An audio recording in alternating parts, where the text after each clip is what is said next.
यहाँ सबसे पहले आपको राजपीपला आना है। राजपीपला से बाद में आपको डायरेक्ट केवड़िया कॉलोनी की भी आपको बस मिल जाती है। यदि कोई डायरेक्ट बस ना मिले तो आप गरुड़ेश्वर और वहाँ से ऑटो रिक्शा भी चलते हैं, या आपके पास वाहन है तो वहाँ से आप आ सकते हो। सामने ये देख रहे हो नर्मदा नदी का जो डैम है, परंतु इसके अंदर अभी पानी नहीं है, पानी बिल्कुल ही सूख चुका है। तो इसलिए जब बारिश के मौसम में आए तो थोड़ा अच्छा रहता है, क्योंकि ये पूरा इलाका पानी से भरा हुआ रहता है। अभी यहाँ पर पानी देखने को नहीं मिल रहा है क्योंकि ये सूख चुका है।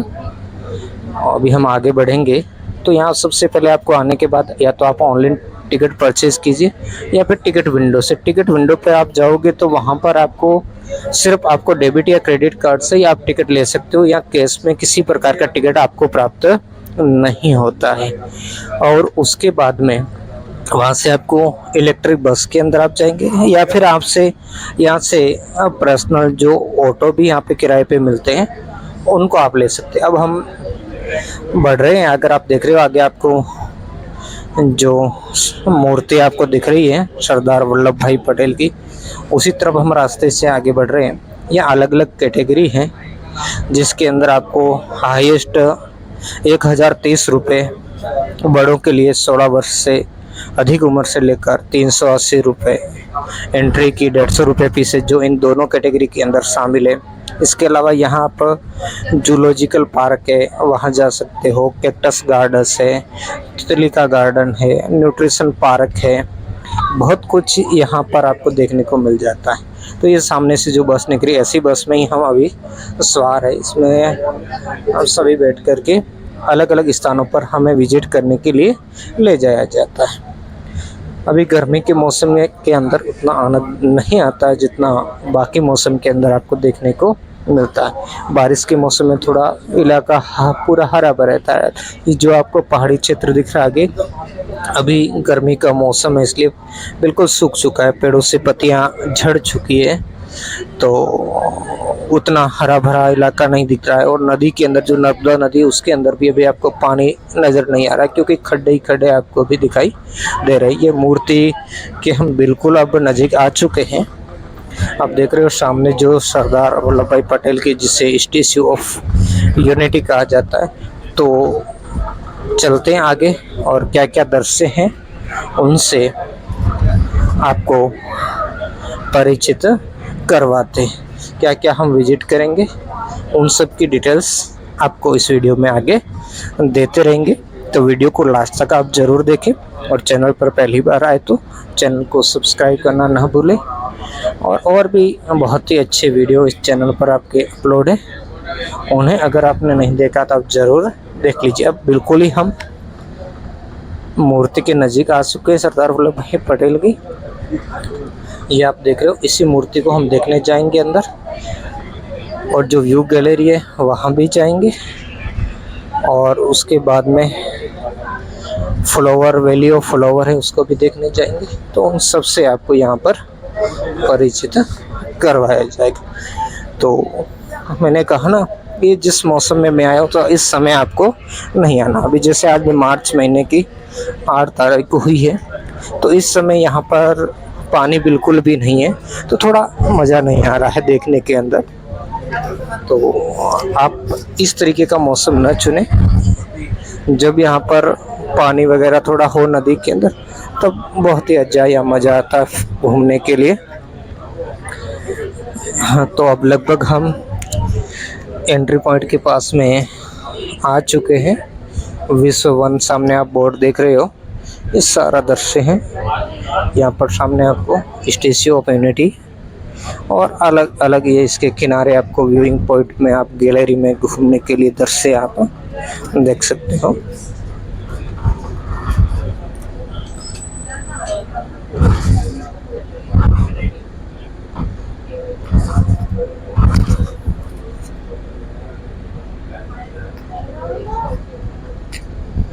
तो शायद अब रिटर्न में हम आएंगे तब जो स्टैच्यू ऑफ यूनिटी यानी जो सरदार वल्लभ भाई पटेल की मूर्ति है उसमें शायद रिटर्न में हमें ले जाएंगे। अभी आगे की कोई डेस्टिनेशन पर ले जाया जा रहा है।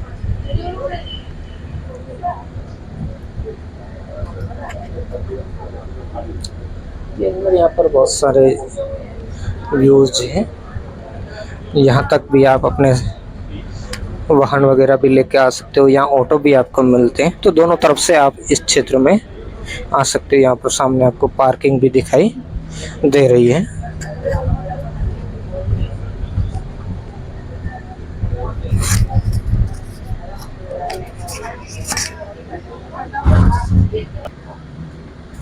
गाड़ी ने यहाँ से टर्न ले लिया है, अब स्टेशन के ऊपर जाएंगे।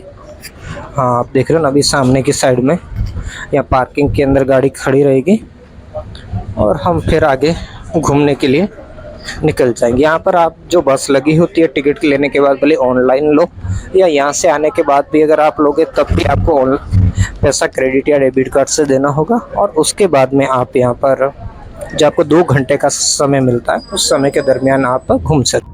अब हम स्टैच्यू ऑफ यूनिटी की तरफ बढ़ रहे हैं, जो सरदार वल्लभ भाई पटेल की मूर्ति हम देखने जा रहे हैं। यहाँ से आपको बस यहाँ तक पार्किंग तक आपको ले आती है, वहाँ से आगे की तरफ आपको पैदल ही बढ़ना होता है। और अंदर की तरफ आप जाओगे तो यहाँ आपको अलग अलग एंट्री देखने को मिलेगी। स्टाफ के लिए एक्सप्रेस एंट्री है, SOU एंट्री है और वही गैलरी है। उस गैलरी के अंदर आपको आगे बढ़ना।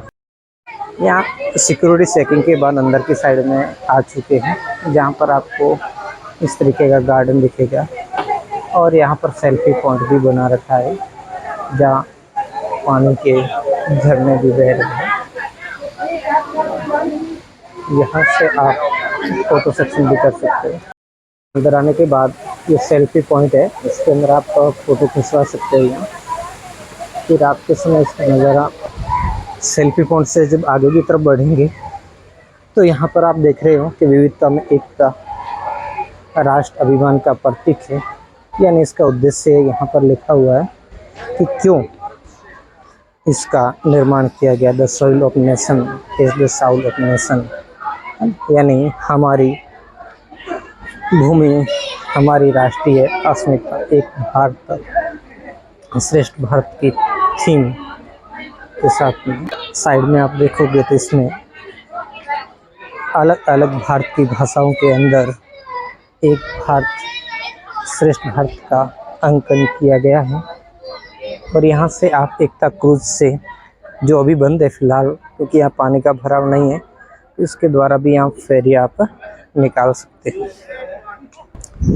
यहाँ से आप चाहो तो इस गार्डन के माध्यम से भी आप जा सकते हैं, नहीं तो इधर से इस साइड लगा हुआ, इस साइड से चलते हुए भी आप मूर्ति तक पहुँचेंगे और आगे का नज़ारा हम आपको दिखाएंगे। ये आप देख रहे हो किस तरीके से घूमने के लिए अलग अलग पौधों के द्वारा सजावट की गई है। बीच में घास भी है जहाँ पर बैठ सकते हो, इसका लुत्फ़ भी उठा सकते हो। तो घूमने का सबसे अच्छा समय यहाँ पर या तो सुबह का समय है या फिर शाम का समय, जब ज़्यादा धूप ना हो। तो ये क्षेत्र बहुत ही अच्छा और मनमोहक दिखाई देता है। जहाँ चारों तरफ देखो या इसकी हरियाली ही की गई है। इसके बाद यहाँ पर आप बैठ करके थोड़ा मन को तरोताज़ा भी कर सकते हो। इसके लिए यहाँ पर सिटिंग अरेंजमेंट भी किया गया है।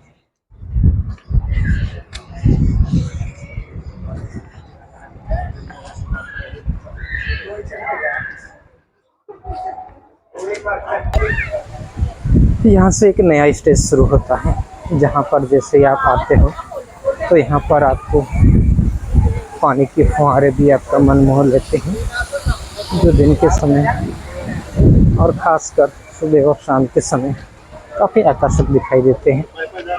और अब हम सरदार पटेल की मूर्ति की तरफ आगे बढ़ेंगे। सामने आप देख रहे हो सरदार वल्लभ भाई पटेल की, जिन्होंने विभिन्न छोटे बड़े रजवाड़ों में बांटे हुए भारत का एकीकरण किया था। तो इसमें इनके मुख्य योगदान के कारण इनके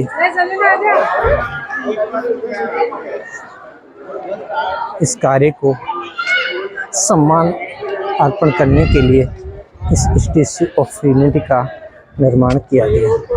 यहाँ से बीच में थोड़ा खुला इलाका आता है और साइड में ये जो नदी वाला क्षेत्र है जहाँ पर क्रूज़ की सवारी का आनंद ले सकते हो। पहले भी मैंने बताया ना, अभी इसमें पानी नहीं है तो इसलिए इस समय क्रूज़ की सवारी बंद हो चुकी है। बाकी बारिश के मौसम में यहाँ पर पूरा पानी से भरपूर रहता है, तब आप इसका आनंद उठा सकते हैं।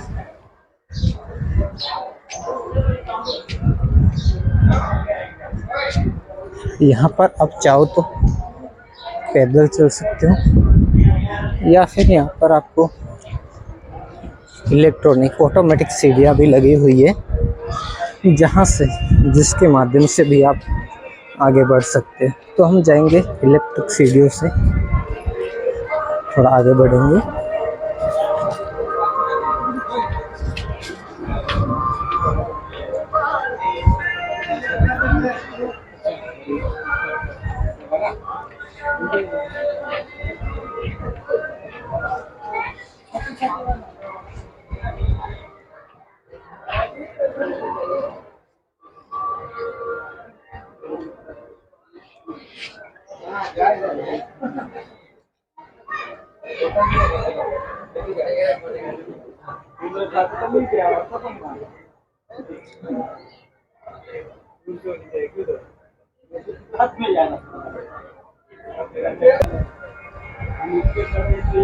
यहाँ पर अब हम इलेक्ट्रिक सीढ़ियों में आ गए हैं और इनके बाद इन इलेक्ट्रिक सीढ़ियों के माध्यम से हम आगे की तरफ बढ़ेंगे और इस तरीके का मनमोहक नज़ारा भी आप यहाँ पर देख रहे हैं। इसमें थोड़ी कमी ये रह रही है कि अभी इस समय नदी के अंदर पानी नहीं है, नहीं तो इस नर्मदा नदी के अंदर जो पानी भरपूर होता है तब यहाँ का दृश्य बड़ा ही मनमोहक होता है।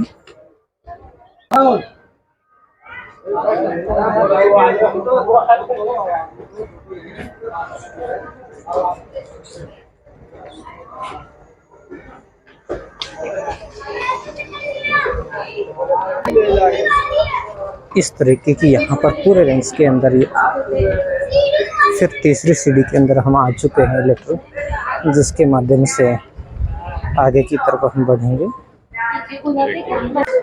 यहाँ पर कुल 4 इलेक्ट्रिक सीढ़ियाँ हैं जिनके माध्यम से हम चढ़ करके आप स्टैच्यू ऑफ यूनिटी की तरफ आगे बढ़ चुके हैं। और यहाँ पर आप देख रहे हो अब इसके हम प्रांगण के अंदर आ चुके हैं स्टैच्यू ऑफ यूनिटी के। यहाँ फिर से एक्सीलेटर यानी इलेक्ट्रिक सीढ़ियाँ हैं जिसके माध्यम से हम ऊपर जाएंगे।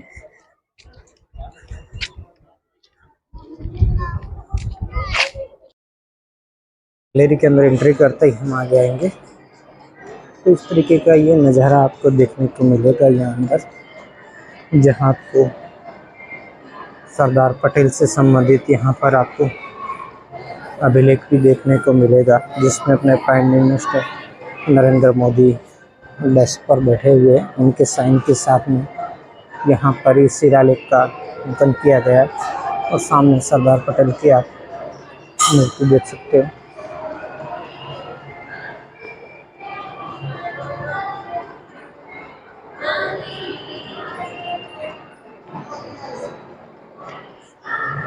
सामने भी अलग अलग मूर्तियां आप देख सकते हैं।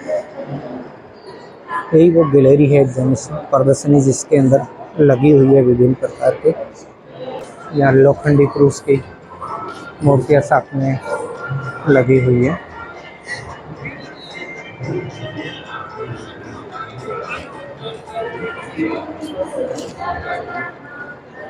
यही वो गैलरी है जहाँ विभिन्न प्रकार की प्रदर्शनियाँ सरदार पटेल से संबंधित लगी हुई है।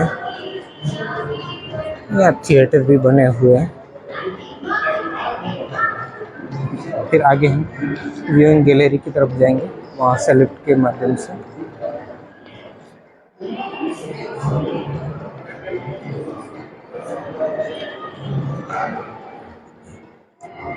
यहाँ पर गुजरात के अंदर जो ट्राइबल है उन ट्राइबल की भी प्रदर्शनी लगी हुई है, जिसमें कोलगा ट्राइब के बारे में बताया गया। इस तरीके के यहाँ पर कौन से लोग रहते हैं उनके बारे में भी। यहाँ पर वसावा ट्राइब जो एक क्षेत्र में बहुसंख्यक रहते हैं। यहाँ कोतवालिया या बारोलिया ट्राइब है। तो उनका भी जनजातीय समुदाय का अंकन इस गैलरी के अंदर किया गया है।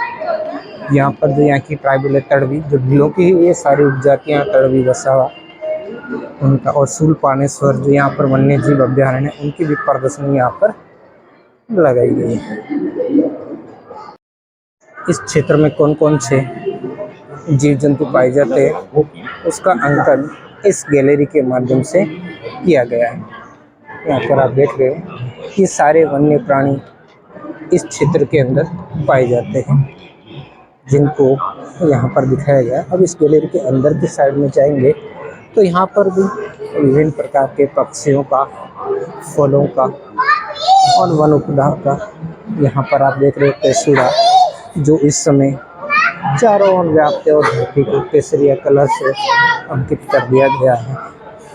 ये सारी गैलरी, ये वन्य जीव प्राणी इस नर्मदा डिस्ट्रिक्ट के अंदर पाए जाते हैं जिनका अंकन यहाँ व्यूइंग गैलरी की तरफ आ गए हैं।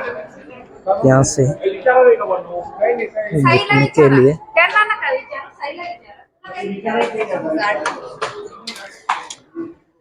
ये गैलरी है जहाँ से खड़े होकर के इस डैम का नज़ारा देख सकते हैं, लेकिन अभी पानी ही नहीं है इसमें, तो किस तरीके का नज़ारा है यहाँ से देखिए। यहाँ से सामने की साइड में जो दिख रहा है यहाँ से आप देखिए वही सरदार सरोवर डैम है जिसके अंदर अभी पानी का स्तर काफ़ी कम हो चुका है और उससे आगे इस क्षेत्र में पानी का भराव नहीं किया है।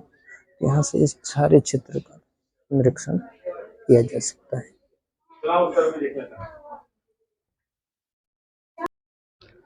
ये वो गैलरी है जहाँ से आप मूर्ति का अंदरूनी भाग आप देख सकते हैं।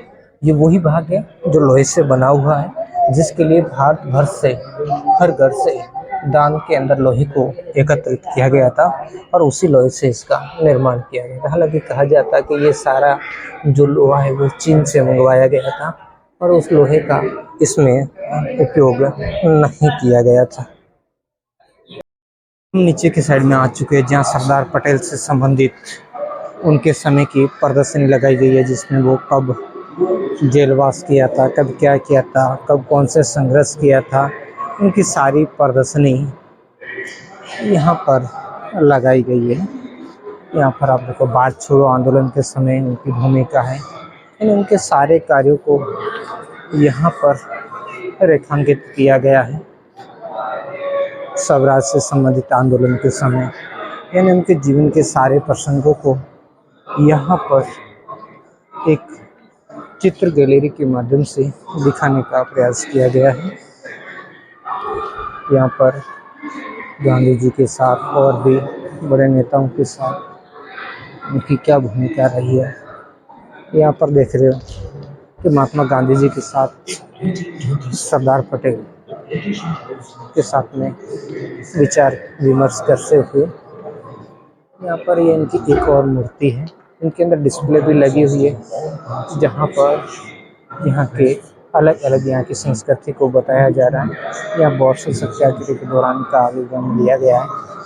इस तरीके के यहाँ पर सत्याग्रह क्या होता है उसका भी विवरण यहाँ पर अंकित किया गया है। यहाँ पर अंग्रेजों के विरुद्ध उनका संघर्ष की जो पूरी गाथा है उस गाथा को हमने अभी यहाँ पर देखा था।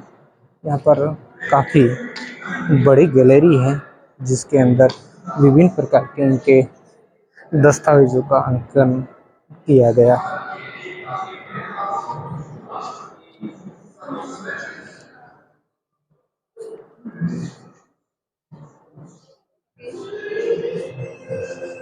यहाँ पर आप बच्चों के लिए खेल खेल सकते हो। उसके अंदर यहाँ पर इससे संबंधित जो मैप है, मैप से संबंधित मार्गदर्शिका दी गई है। यहाँ विभिन्न प्रकार की जानकारी है, आप प्ले क्या है उससे संबंधित जानकारी यहाँ पर काफ़ी इंफॉर्मेटिव बच्चों के लिए गेम का दृश्य यहाँ पर अंकित किया गया।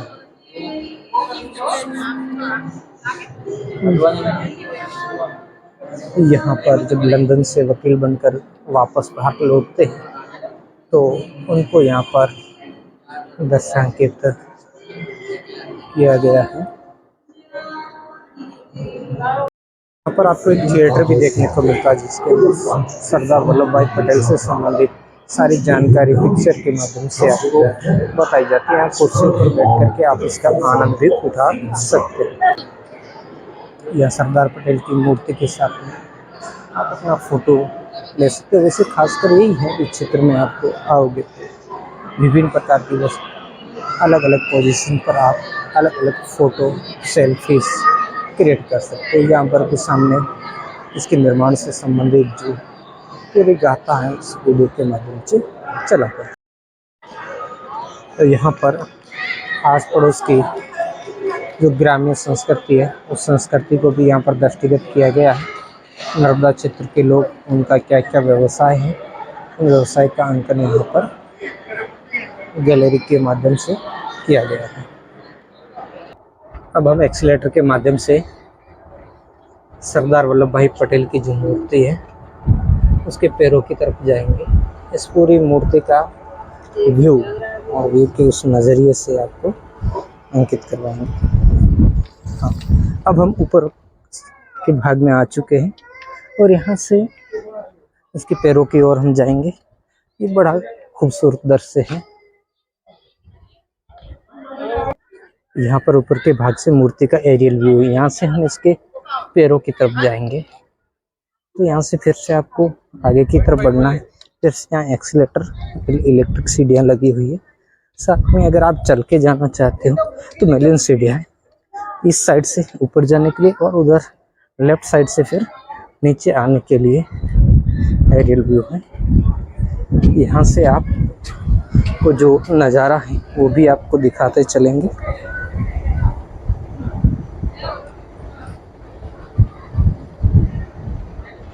यहाँ पर आप देख रहे हो थोड़ा मैं कहूँ ना बारिश के मौसम में आओ तो उसका मज़ा कुछ अलग ही है। नहीं तो यहाँ का कोई व्यू उतना हरा भरा इलाका नहीं दिखाई देता। साथ में यहाँ पर अभी पानी भी इस क्षेत्र के अंदर नहीं भरा हुआ जिससे ये कुछ स्थिति विचित्र सी लगती है। नहीं तो बाकी के मौसम में यहाँ से बहुत ही अच्छा नज़ारा दिखाई देता है।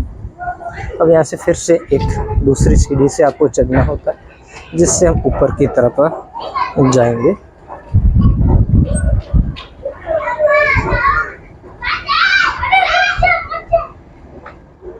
यहाँ से ऊपर आने के बाद फिर तीसरी सीढ़ी आती है उसके द्वारा आपको ऊपर चढ़ना होता है।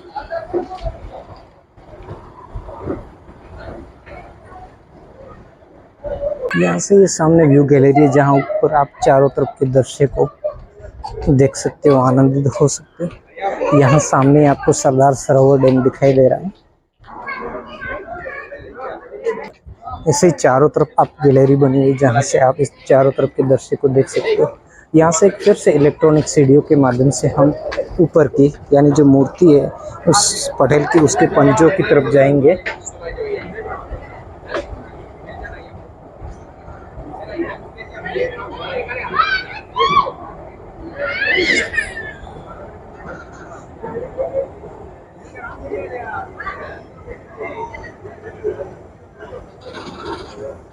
अब हम सरदार पटेल की मूर्ति के पैरों की तरफ आ चुके हैं। इस तरीके से इनके बड़े बड़े पैर हैं और यहाँ से ये मूर्ति का पूरा ओरियल व्यू साथ में ये चारों तरफ के दृश्य को जो वर्षा के मौसम के अंदर हरा भरा होता है और बिल्कुल ही अच्छा और मनमोहक नज़ारा यहाँ से दृष्टिगत होता है।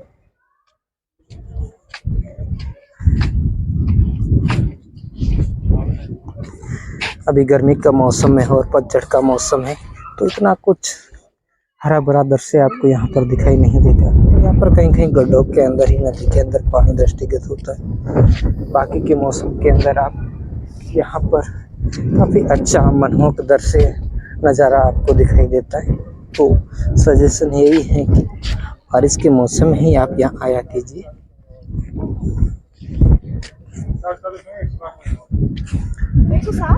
यहाँ पर आप मूर्ति के चारों तरफ घूम के इसका दृश्य देख सकते हो। इसके पैरों के इस तरीके से इस फौलादी मूर्ति का लोखंडी पुरुष की लोखंडी मूर्ति का निर्माण यहाँ किया गया है। इसके पंजों को आप नज़दीक से देख सकते हो, कितने बड़े बड़े और विशाल पंजे यहाँ पर आपको दृष्टिगत होते हैं। दोस्तों अब हम स्टैच्यू ऑफ यूनिटी के वैली ऑफ फ्लावर्स में आ चुके हैं।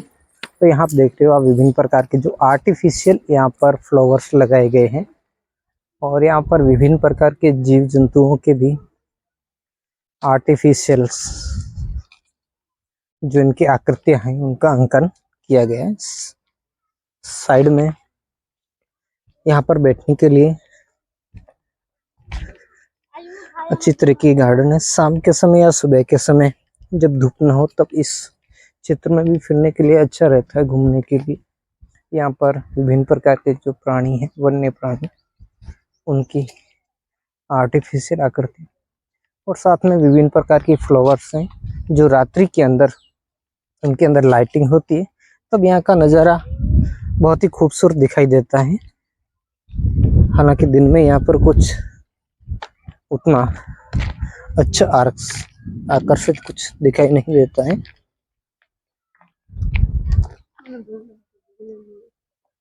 यहाँ तरह तरह के पेड़ पौधे आप देख सकते हो।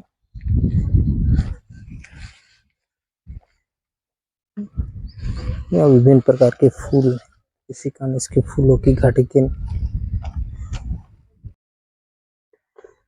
यहाँ पर विभिन्न प्रकार के प्राकृतिक फूल, जिसमें आप देख सकते हो गुलाब, गुलमोहर, पीपल के जो बोने किए हुए झाड़ हैं। ये नज़ारा बड़ा ही खूबसूरत है। जब गेट से आप एंट्री करते तो आपको आर्टिफिशियल दिखाई देते हैं, जो कि रात्रि के समय लाइटिंग के माध्यम से बहुत ही आकर्षक लगते हैं। क्योंकि यहाँ पर इस चित्र में विभिन्न प्रकार के जो फूल हैं उनको आप देख सकते हो। ये काफी लगभग 2 से 2.5 बीघे के अंदर ये फ्लावर्स वैली फैली हुई है।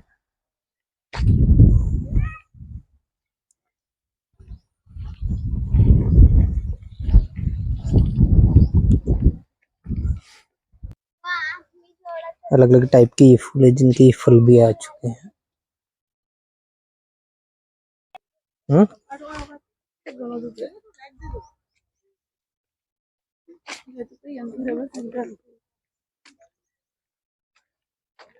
सेल्फी पॉइंट की तरफ हम आगे बढ़ चुके हैं। यहाँ पर आप सेल्फी ले सकते हो विभिन्न फ्लावर्स के साथ में।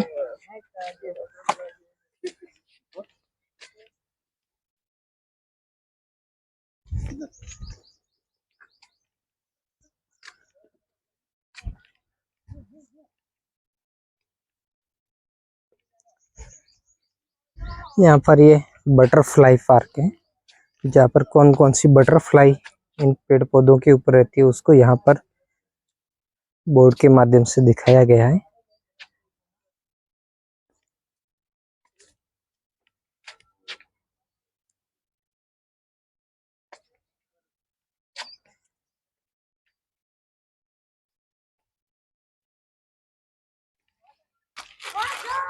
यहाँ पर देखिए आपको बटरफ्लाई का सेल्फी पॉइंट है, जहाँ पर खड़े रहकर आप सेल्फी ले सकते हो। वैली ऑफ फ्लावर्स का जो नर्मदा नदी के कांटे का क्षेत्र, जहाँ पर भी विभिन्न प्रकार के जो फूलों से घिरा हुआ ये क्षेत्र, जहाँ देखो चारों तरफ फूल ही फूल आपको नजर आएंगे। यहाँ पर आपके फ्लावर ऑफ वैली के अंदर आपको सेल्फी पॉइंट बना हुआ है, जहाँ पर आपको I am in of valley of flower ऐसे करके आपके यहाँ पर नाम भी लिखा हुआ है, जिसके अंदर आकर आप अपना सेल्फी ले सकते हो। यह बहुत बड़े क्षेत्र में है। अलग अलग प्रजातियों के यहाँ पर पेड़ पौधे आपको दिख जाएंगे, और खास करके यहाँ पर अलग अलग प्रजातियों के आपको फूल यहाँ पर देखने को आपको मिलते हैं। फ्लावर ऑफ वैली में इस साइड में आकर आप कुछ नाश्ता कर सकते हो, रेस्ट कर सकते हो, पीने का पानी भी यहाँ पर उपलब्ध है। और फिर से एक बार हम दूसरे पार्ट के अंदर आ चुके हैं, तो फिर से अलग अलग प्रकार के फूल हमें दिखाई देते हैं। और अब यहाँ से हम एग्जिट पॉइंट की तरफ आगे बढ़ेंगे। यहाँ पर फिर से आर्टिफिशियल फूल पौधे और वन्य प्राणियों को बनाया गया है।